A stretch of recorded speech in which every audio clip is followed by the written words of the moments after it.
आती है सदन कसाई। नाम सुना? सदन कसाई जी, उनको पता नहीं था वो शालिग्राम भगवान को ही वाट मान करके और तराजू में एक तरफ रखते, दूसरी तरफ मांस रख करके तोलते थे। तब एक संत की दृष्टि पड़ी, उन्होंने कहा, अरे राम राम राम, ये क्या करते तुम? भगवान को जो है भार मान के तराजू में तोलते हो। सदन कसाई बेचारे भक्ति भाव वाले तो थे, बस जीवन यापन करने के लिए क्रिया कर रहे थे मांस विक्रय की।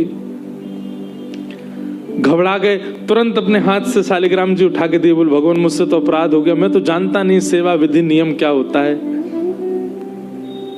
संत उनको लेकर के गए और शालिग्राम जी को पंचामृत अभिषेक कराया, इत्र लगा करके, तिलक लगा के, चांदी के सिंहासन पर बैठा के माला पधराई, खीर का भोग लगाया। रात्रि में शयन जैसी महापुरुष ने किया, ठाकुर जी स्वप्न में प्रकट हो गए और रोने लगे। बोले जय जय, आप रो क्यों रहे? कोई अपराध हमसे बन गया क्या?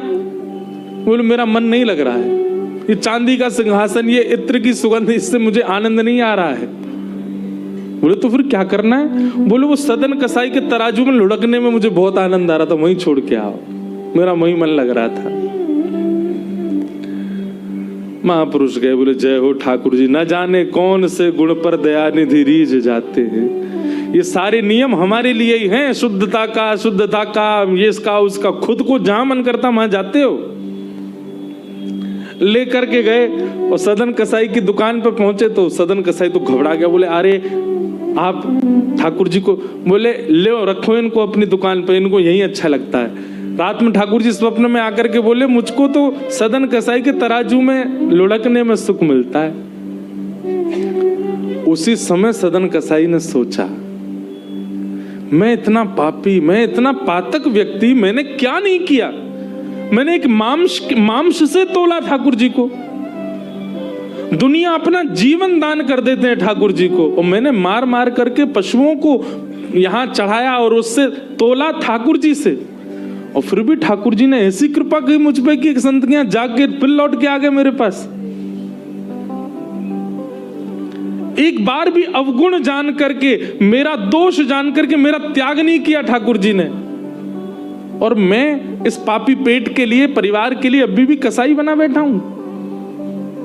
उसी समय अपने सारे बुरे कर्म त्याग दिए। और ठाकुर जी जब मेरे लिए चांदी का सिंहासन छोड़ सकते हैं तो मैं मांस विक्रय नहीं छोड़ सकता। छोड़ दिया और मन बना लिया कि अब मैं ठाकुर जी का धाम में दर्शन करने जाऊंगा। तब जगन्नाथपुरी गए।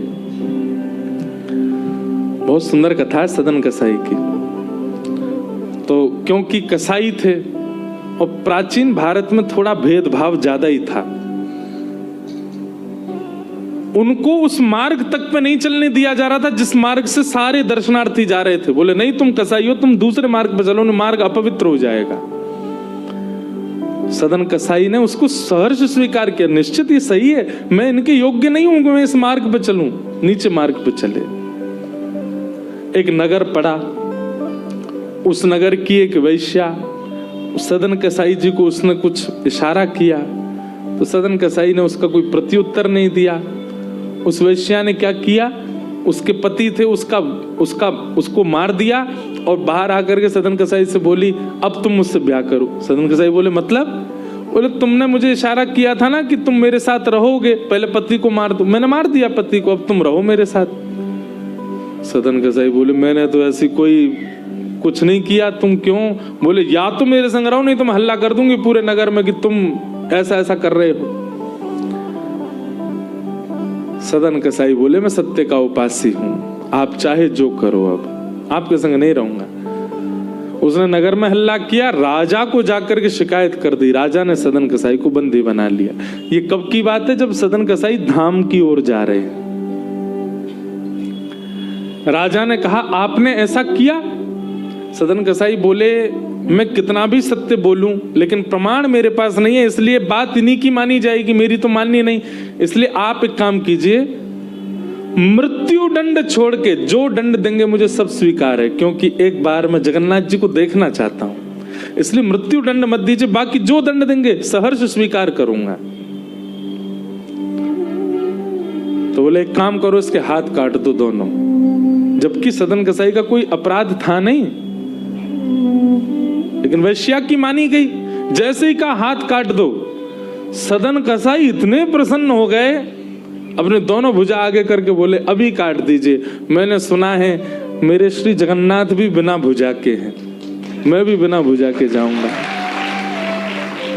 जब मेरे नाथ की भुजा नहीं है तो मैं भुजा।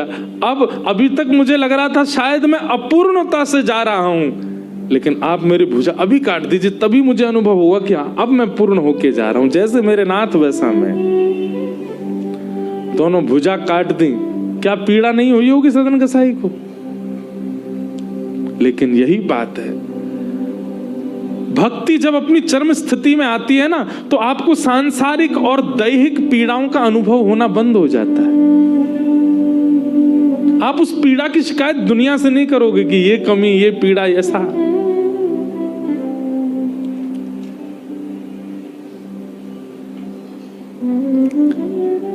सदन कसाई गए।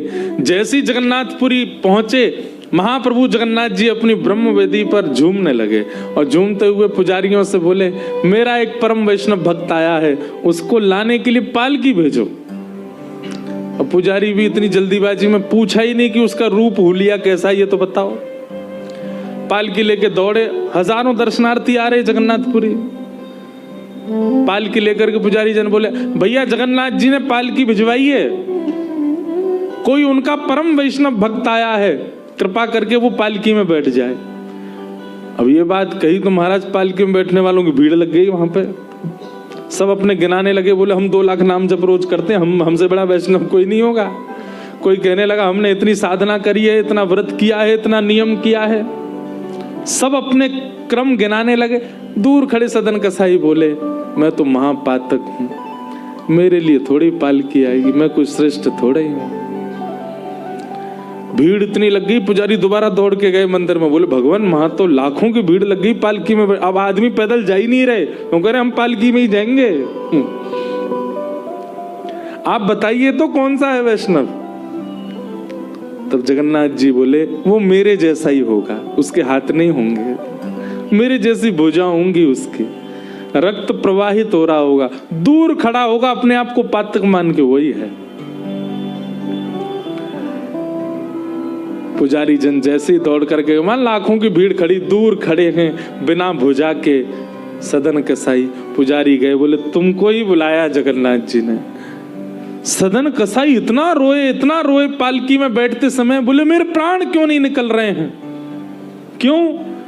क्योंकि मुझ जैसा अधम नहीं होगा इस संसार में। पर कृपानाथ की कृपा देखो, अभी भी चूक नहीं रहे हैं कोई कृपा करने में। और महाप्रभु जी के सामने जाकर के सदन कसाई ने जैसे ही दंडवत किया, ब्रह्म वेदी पर श्री जगन्नाथ जी ऐसे झूमने लगे। सदन कसाई को देख के आनंदित हो गए। कहने का अभिप्राय, वैद्यम वास्तव मत्र वस्तु शिवदम। ठाकुर जी से जब आपका संबंध हो जाता है, आप जिस संबंध का निर्वहन करते हैं, आप केवल उस संबंध का निर्वहन तनिक करेंगे, पूर्णता तो उसकी ठाकुर जी करते हैं।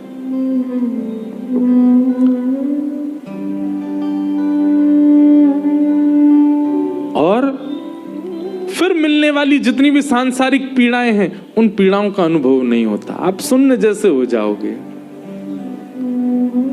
भोजन मिले तो अच्छा ना मिले